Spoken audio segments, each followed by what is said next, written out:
Welcome again to our first deep dive into data, which we are calling our data revolution stream.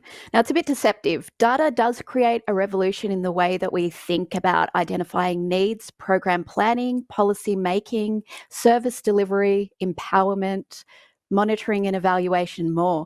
But for an organization to shift its operations, apologies, I think I started too early. Welcome to our first deep dive into data, which we are calling our data revolution stream. Data does create a revolution in the way we think about identifying needs, program planning, policy making, service delivery, empowerment, monitoring and evaluation, and more. But for an organisation to shift its operations in a way that enables their approaches to be driven by data is not something that is always revolution-like or happens suddenly. Not only do you need to think about how data will be delivered, analysed, and insights disseminated, you need to think about systems, staffing, and tools that will be required, along with external partnerships. What are the different data needs at various levels in the organisation, and will your organisational leadership and culture support a shift to better use of data? Joining me in this session are three fantastic panellists who will be providing their insights into what it takes for an organisation, both big and small, to be part of the data revolution. Our timeframes in this session are tight, so please get questions in for our panellists early via our Q&A box, which you should see on the right of your screen. First, we have Harpinder Collacott, the Executive Director of Development Initiatives. And development initiatives focus on supporting the use of data and evidence to inform decisions that will help reduce poverty and increase resilience. Maria Ruth Jones is a survey specialist and lead of development impact evaluation analytics at the World Bank, where their focus is on improving access to and standardisation of data, including developing training and tools to support organisational capacity. And Laura McGorman is the global policy lead with the Facebook Data for Good portfolio. Their focus is on sharing anonymised data sets with nonprofits and researchers to support crisis responses, including currently the COVID-19 pandemic. So first, I'm going to start with Harpinder. I'm going to jump straight into our questions because, as I said, we are tight on time. So in your position, I suspect that you have seen the good, the bad, and the ugly of data practices within the development space. So can you tell us about some of the challenges or gaps that you've commonly seen that might impact an organisation's ability to use evidence to inform their decisions, as well as some of the good practices that exist? Sure. Thank you so much, Lisa, and thank you very much for having me on today's panel. First of all, I wanted to just start off by saying that there's a common theory that data can tell you what to do. And I want to be very clear before I go into the gaps and challenges that data can't tell you what to do, but instead it can provide a better understanding of the landscape, and it can give you a lens through which to look at a problem. And this is very important for an organisation to really understand, first and foremost, how it wants to define the role of data within that organisation and then get the basics right from there. This can easily be done by identifying what sort of problems, what are the questions you're seeking to address, and then work to identify the right data that can provide those answers. And that data needs to be firstly gathered, then turned into evidence to respond to some of these questions. So there's many steps that come along this route. And that means there needs to be a real strong link between those in the departments or teams who are going to be actually involved in the production and supply of data, and those who are actually going to be making decisions with the information that then is pulled out from the data itself as well. So if I focus on some of the challenges or the gaps that we've seen, but firstly, challenges. And often the challenge isn't necessarily with the production, the quality, or the data accessibility side. Rather, what we see more and more is that there is a lack of a culture of data use. And in an organization, it really needs to have a thirst for data. It needs to see the value in the use of information to inform decision making. And that needs to be there before the data can be produced. And most people seem to think that actually by opening up data, this will lead to a demand for data and increase data use. Actually, in our work, we've seen quite the opposite. You've got to have that desire for the evidence first and foremost, which will inform decisions. And then data needs to be opened up in response to that. So it's important that the demand is driving the opening up of the data rather than the other way around. Otherwise, what you end up with is a lot of data and potentially very, very little use. And that's where we've seen some of the challenges. And I wanted to focus on one of them in particular, where we've seen a lot of inefficiencies and duplication in data collected and produced across different sectors, different ministries, and even departments within the same organization. And I've got this one example, which I think it sort of sums up some of the challenges an organization can get itself into, where the same piece of data was collected multiple times, sometimes in a slightly different method or a definition, but it was collected across 10 different data systems. And what we had here was a culture of collect many times and use once, rather than the opposite, which should be there, which is collect once and use many times. So there was a lot of inefficiencies within this organization, and largely the driver behind this was metadata, or the lack of metadata, which meant that there was a lot of silos within the organization. And although the data sets were interoperable, what we had was the biggest challenge of all, a lack of institutional coordination and collaboration. Fantastic. Those are great examples. I think something that you hit on there as well that's really interesting, a point that you had there, was the fact that you kind of need to have a little bit of an objection as well. So there is a lot of organizations that will jump in to say that we need to have data, but they don't have necessarily a question that they're trying to answer as well. But let's jump over to Maria, because I want to ask you particularly about some of the skill sets that are needed at the moment. So in terms of developing the training and tools that you're doing as part of DIME within World Bank, what are you finding is some of the skill sets and capacity that are currently needed? Great, thanks, Lisa. So yes, my team works to support all of the impact evaluations, which are a few hundred impact evaluations ongoing across the World Bank. And we use that scope and scale to identify common inefficiencies and look at what the skills and capacities are that are needed, and develop then tools and trainings to address those. And in that work, I would point to kind of 5 key areas that we've identified, or five key skills. First, and probably the most important, is learning how to do data work in a team environment. And I think this is particularly important as the scope and scale of, empirical research projects and data work in general expands, and more people are involved. So we focus a lot on teaching workflows that enable effective and, most importantly, transparent collaboration, and rely on open source technologies as much as possible, so that workflows are accessible to researchers from many different backgrounds. Second, and I think this is related to one of Harpinder's points, which is about critical thinking about data. So, really understanding what your data source is, what are the possible biases, what are the strengths and weaknesses of that, how can you use that to answer a particular question, what else is out there, what exists that you could use to so kind of having a holistic view about data, particularly data sources that aren't purpose-built. So by that, I mean, data that's already existing that you're trying to use rather than being generated for a specific purpose. Third is trying to engender a kind of data mindset that focuses on reproducibility.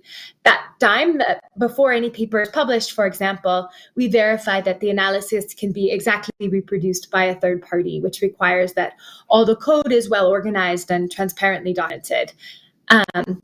This seems like a relatively low bar, but it's actually something many organizations don't do, and we think is really important. We research and outputs that come out of data work really credible, and in fact, learning how to write code that can be easily understood and read and run by others is a really important skill.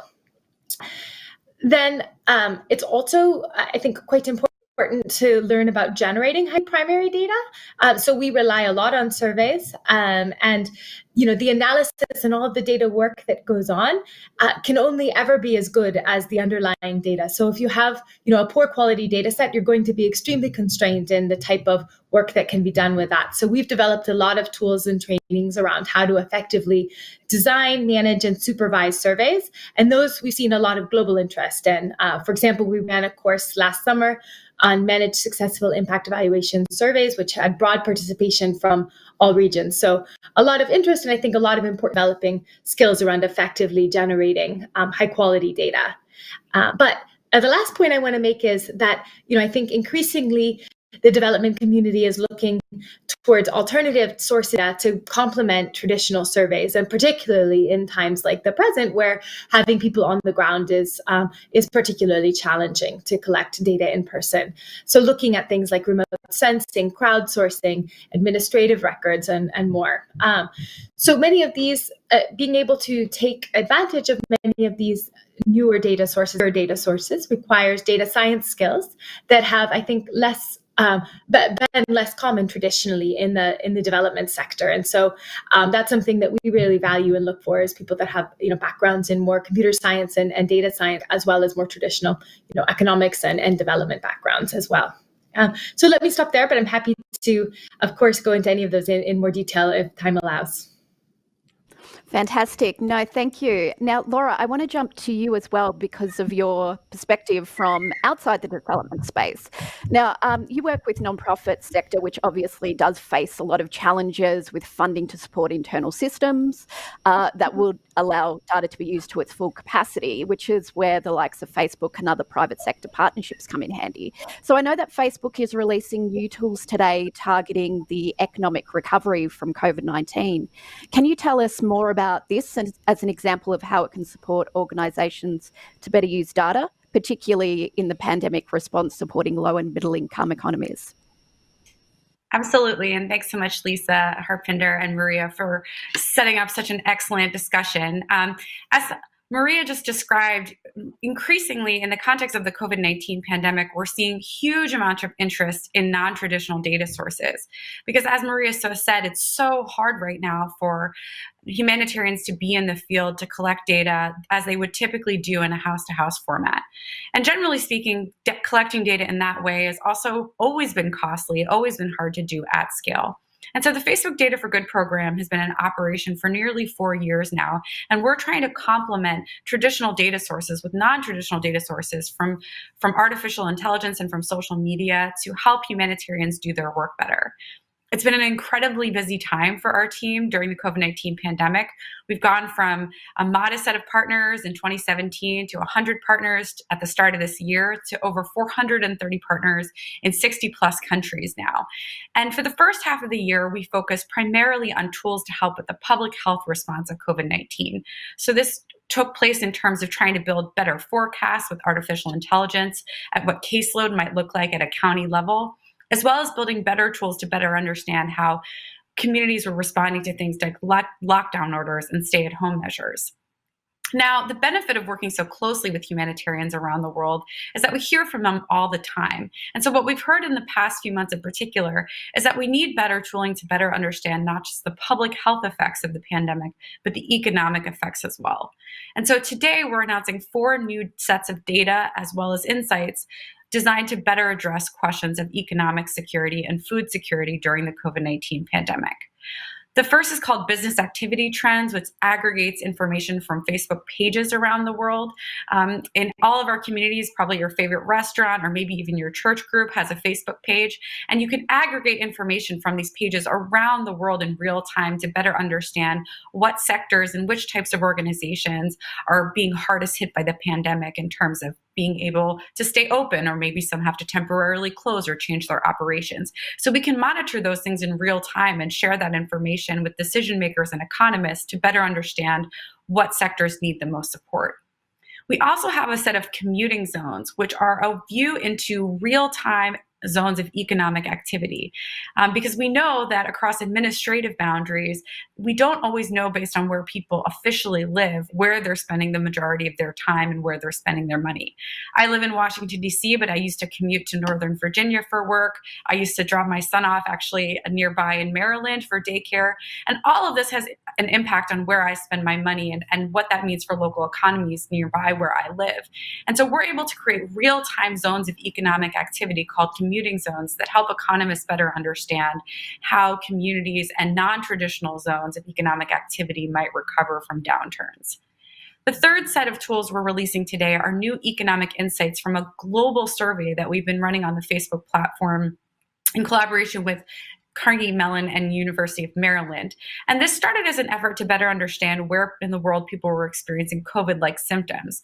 But very quickly, we heard from partners that, again, the public health impacts of the pandemic are something we need to work on, but we also need to have better insights on the economics of the pandemic. And so now we're releasing new publicly available insights on whether or not people are food insecure as a result of COVID-19, whether or not they're financially worried about their household and whether or not they can afford their bills, and for people in certain occupations, whether or not they've experienced disruptions in employment.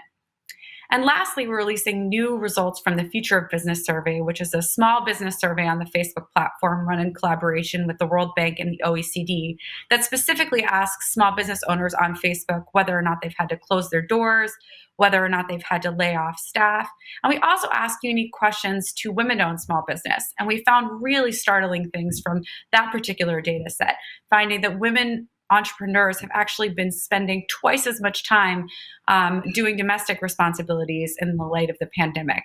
Orders of magnitude of female entrepreneurs are having to do 6 hours or more a day of domestic responsibilities alongside trying to run a business. And so we hope that by combining all of these various sources of information and sharing them out with humanitarians like those watching today, we can make a difference to the economic recovery and hopefully help what are increasingly scarce economic recovery dollars be distributed most effectively. Fantastic. Thank you for that. You'll be sending our audience directly to Facebook's Data for Good. I'm sure everyone is very excited about having those tools available as part of their organizational capacity. Now, we do have some great questions coming through. We are tight on time, but I do want to ask one that we've been asked. Desire for data capacity is needed within agencies to effectively use data for programming. How can we be sure capacity is available across agency and sustainable? So that's asking about building the culture within the organisation. Are there particular quick tips that we have about what an organisation needs to actually build data culture? Lisa, shall I go first? Yes, please. Okay, great. I think there's a couple of things here which would be really important with regards to data culture. I think often people assume that you can train one person up for over a week's period of time, and then you'll have an organization that becomes data savvy and the culture is there.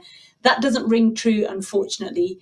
I would also say that you need to start right at the top of the organization. That desire and thirst for data needs to come right from the top and go all the way down the organization.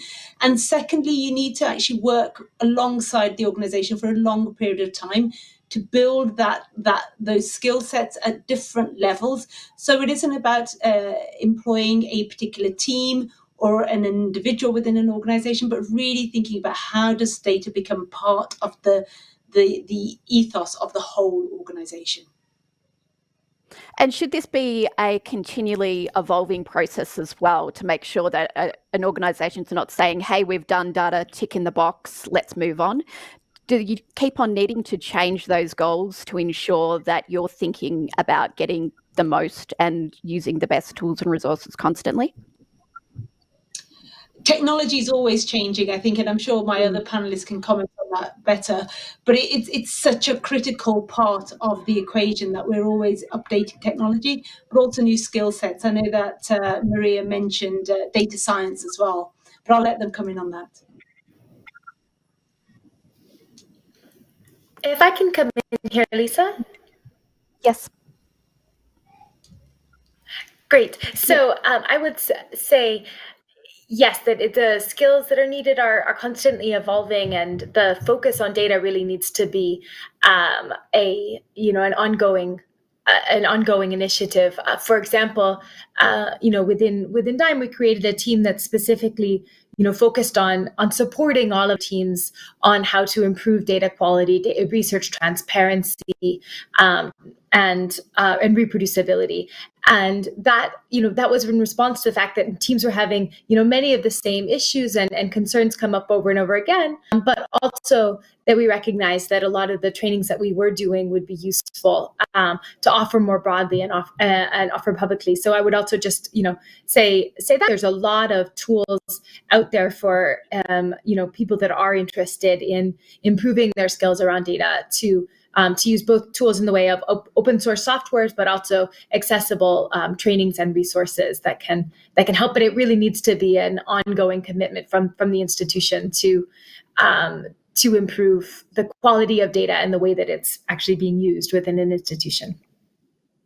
Fantastic. So for everyone, if your organization isn't doing well with data, you can blame your boss. It definitely starts at the top. So thank you. Now, Laura, we're getting lots of questions. Where can we get access to these tools that you've mentioned?